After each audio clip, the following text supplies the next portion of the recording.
History class 12th का chapter 11 rebels and the Raj. Rebels and the Raj mostly जो पूरा chapter है ये एक ही कॉन्सेप्ट पे रिवॉल्व कर रहा है कि रिवोल्ट ऑफ 1857 क्यों अकर हुआ था, उसके कॉजेस क्या थे। तो अगर आपको ये कॉजेस पता हो तो मोस्टली अगर कोई भी क्वेश्चन इस चैप्टर से आएगा तो आप उसको ईजिली आंसर कर सकते हो। और ये एक इम्पॉर्टेंट क्वेश्चन है कि what were the causes of revolt of 1857। तो मैंने इसी को ही इस वीडियो में इस क्वेश्चन को एक्सप्लेन किया है। तो अगर आपको लॉन्ग मार्कर लॉन्ग क्वेश्चन में आ जाए ये कि what are the causes of revolt, तो आप अगर इस वीडियो को अच्छे से देखोगे तो आप उसको आंसर कर पाओगे। तो बिना टाइम वेस्ट किए शुरू करते हैं वीडियो।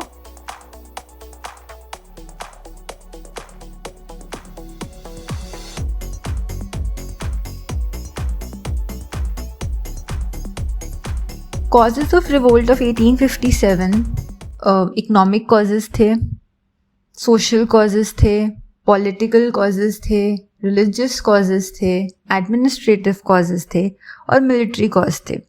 अगर आप अपने एग्ज़ाम में इस तरीके से फ्लो चार्ट बनाओगे तो बहुत बेटर रहेगा प्रेजेंटेशन वाइज। मैंने इस वीडियो को बनाया ही इस पॉइंट ऑफ व्यू से है कि आप लॉन्ग क्वेश्चन कैसे आंसर कर सकते हो। तो पॉलिटिकल कॉजेज डिस्कस करने से पहले मैं कुछ टर्म्स डिस्कस करना चाहती हूँ, जैसे कि डॉक्ट्रिन ऑफ लैप्स। ये एक ब्रिटिशर्स की टेक्निक थी जिसमें ये कहा गया था कि हिंदूज को प्रोहिबिट किया गया था, हिंदू रूलर्स को, कि जिनके पास नेचुरल हेयर नहीं है वो अगर किसी को अडॉप्ट करें, तो अगर किसी राजा का नेचुरल हेयर नहीं है तो उस रूलर की डेथ के बाद उसका पूरा लैंड जो है वो ब्रिटिशर्स इनैक्स कर लेंगे। ये था डॉक्ट्रिन ऑफ लैप्स। नेक्स्ट है सब्सिडरी अलायंस। सब्सिडरी अलायंस ये एक सिस्टम था जो लॉर्ड वीजली ने 1798 में डिवाइस किया था। अगर कोई भी इस कॉन्ट्रैक्ट में एंटर होता था, इस अलायंस में एंटर होता था ब्रिटिशर्स के साथ, तो वो क्या टर्म्स एंड कंडीशंस को एक्सेप्ट कर रहा होता था।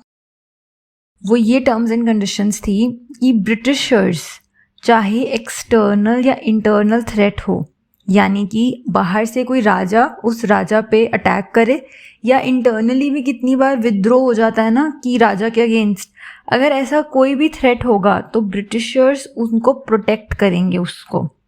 दूसरा, उस जगह पे उस एले ने, जिसने इस कॉन्ट्रैक्ट में एंटर हुआ है, जिसने इस अलायंस को एक्सेप्ट किया है, ब्रिटिश आर्मी वहाँ पे रहेगी, स्टेशन रहेगी। अब जाहिर सी बात है अगर ब्रिटिश आर्मी वहाँ रहेगी तो उसके लिए रिसोर्सेज, आर्मी को सैलरी, खाना वगैरह सब, वो सारे रिसोर्सेज उस एले को प्रोवाइड करने पड़ेंगे जो इस अलायंस में एंटर हो रहा है।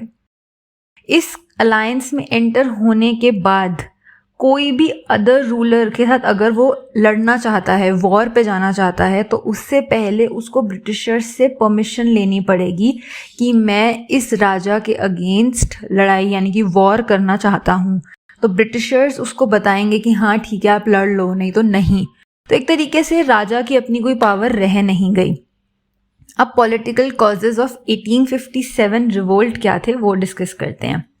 सबसे पहला कॉज है कि नवाब वाजिद अली शाह, जो कि एक बहुत पॉपुलर रूलर थे, उनको डिस्प्लेस कर दिया गया था और उनकी स्टेट को अनेक्स कर लिया गया था। सब्सिडरी अलायंस सिस्टम, ये मैं आपको पहले ही एक्सप्लेन कर चुकी हूँ कि ये क्या था। Doctrine of lapse, doctrine of lapse काफ़ी सारे किंगडम्स पे अप्लाई किया गया था, जिसके कारण काफ़ी सारे किंगडम्स अब ब्रिटिश कंट्रोल में आ गए थे, जैसे कि सतारा, नागपुर, झांसी, काफ़ी सारे किंगडम्स थे जो ब्रिटिशर्स ने इनैक्स कर लिए थे इस डॉक्ट्रिन ऑफ लैप्स के तहत। और काफ़ी सारे रूलर्स इसीलिए डर भी गए थे कि उनके साथ भी ऐसा ना हो। जैसे रानी लक्ष्मीबाई के अडॉप्टेड सन को परमिट नहीं किया गया था कि वो झांसी के थ्रोन पे बैठे। इसी तरीके से सतारा, नागपुर, इन सबको इसी तरीके से इनैक्स कर लिया गया था। तो इस कारण से काफ़ी सारे, अब जब एरियाज इनैक्स कर लिए जाएंगे तो वहाँ के nobles, officials, retainers and soldiers, ये सब जॉबलेस हो जाएंगे ना, क्योंकि वहाँ पे अब ब्रिटिश आर्मी, ब्रिटिश के नोबल्स वो सब वही होंगे और उनको जॉब्स मिलेंगी।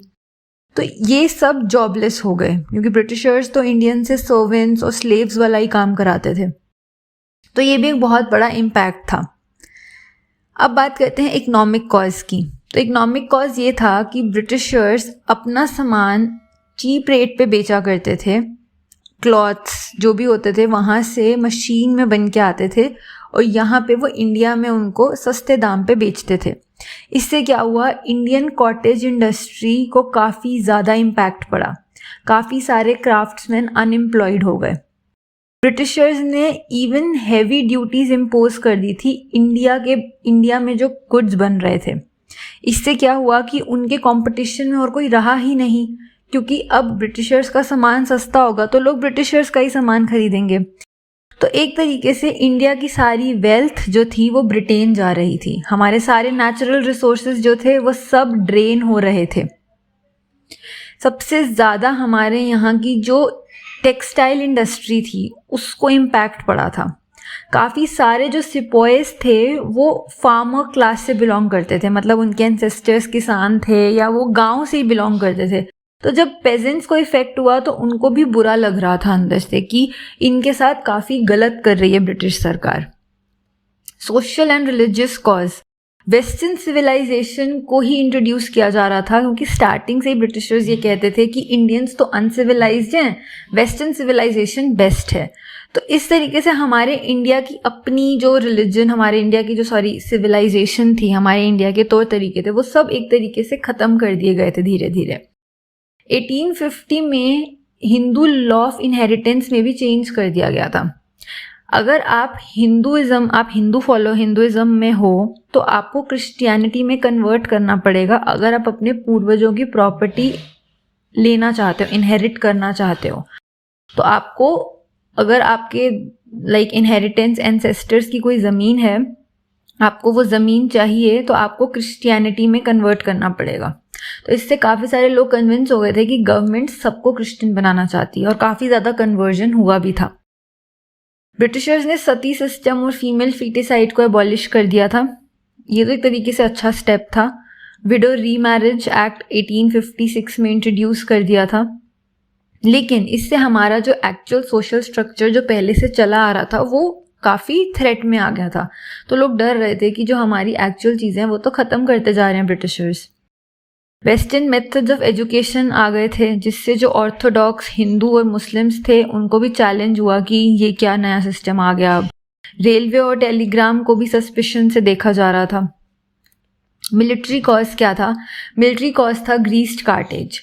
ग्रीस कार्टेज जो नई आई थी उसमें एक रूमर था कि वो fat of cow and pig से बनती है, तो उनको लोड करने से पहले उनको बाइट करना पड़ता था उस पेपर ऑफ कार्टेज को। तो इसको रिफ्यूज़ कर दिया मुस्लिम और हिंदू सिपॉयज ने कि हम इसको नहीं यूज़ करेंगे। एडमिनिस्ट्रेटिव कॉज था bribe and corruption of rulers and official. काफ़ी ज़्यादा करप्शन बढ़ गया था। हर काम कराने के लिए करप्शन हो रहा था, पैसे देने पड़ते थे। तो एडमिनिस्ट्रेशन बिल्कुल करप्ट हो चुका था। इमीडिएट कॉज, ये सब कॉजेज जैसे डॉक्ट्रिन ऑफ लैप्स हमने डिस्कस किया, सब्सिडरी अलायंस हमने डिस्कस किया, एजुकेशन सिस्टम, सती को एबॉलिश करना, ये सब सिस्टम्स तो धीरे धीरे हो रहे थे। लेकिन एकदम से क्या हुआ कि ये चीज़ अराइज हो गई? तो एकदम से था ग्रीस कार्टेज वाला रीज़न कि ये रूमर फैल गया था कि ये fat of cow and pig से बना है। तो सिपॉयज ने रिफ्यूज़ कर दिया कि हम इसको नहीं यूज़ करेंगे। लॉर्ड कैनिंग उस वक्त थे तो उन्होंने काफ़ी सारे अमेंड्स किए और जो ऑफेंडिंग कार्टेज थी उसको विड्रॉ भी कर लिया गया। लेकिन तब तक डैमेज काफ़ी बढ़ चुका था। तो मार्च 1857 में, आपने ये मंगल पांडे मूवी अगर देखी हो तो उसमें भी दिखाया गया है कि हाउ ही रिफ्यूज्ड कि वो इस कार्टेज को नहीं यूज़ करेंगे और काफ़ी सारे सीनियर ऑफिसर्स को अटैक किया गया था। फाइनली 8 अप्रैल को ही वॉज हैंग्ड। 9 मई को 85 सोल्जर्स ने मेरठ में रिफ्यूज़ कर दिया कि हम इस नई राइफल को नहीं यूज़ करेंगे। उनको भी 10 साल की इम्प्रिजनमेंट हुई और यहीं से ही 9 मई के बाद धीरे धीरे रिवोल्ट ऑफ 1857 अगले दिन ही जब 9 मई में यहाँ से वो शुरू हो गया था। तो ये थे कॉजेज़। अब एक क्विक रिविजन कर लेते हैं सारे पॉइंट्स की। तो सबसे पहले है सोशल कॉज। सोशल कॉज में था कि वेस्टर्नाइजेशन करते जा रहे थे हर चीज़ में, कि वेस्टर्न एजुकेशन सिस्टम आ गया था, हमारे इंडिया की सिविलाइजेशन और सोशल स्ट्रक्चर को एक तरीके से थ्रेट में आ गया था। पॉलिटिकल स्ट्रक्चर में, पॉलिटिकल कॉजेज़ में आंसर आएगा इसमें doctrine of lapse, subsidiary alliance. ये इकोनॉमिक कॉज था कि टेक्सटाइल इंडस्ट्री वगैरह हमारी इम्पैक्ट हो रही थी, काफ़ी सारे लोग अनएम्प्लॉयड हो गए थे क्योंकि ब्रिटेन से चीप मटेरियल, चीप क्लॉथ बनकर आता था और यहाँ के क्लॉथ पे हैवी ड्यूटीज़ इम्पोज कर दी गई थी, हैवी ड्यूटीज़ वर इम्पोज्ड। एडमिनिस्ट्रेटिव कॉज ये था कि यहाँ पे एडमिनिस्ट्रेशन में ब्राइब देनी पड़ती थी लगभग हर काम के लिए, करप्शन बहुत बढ़ चुका था। मिलिट्री कॉज था ग्रीस्ड कार्टेज।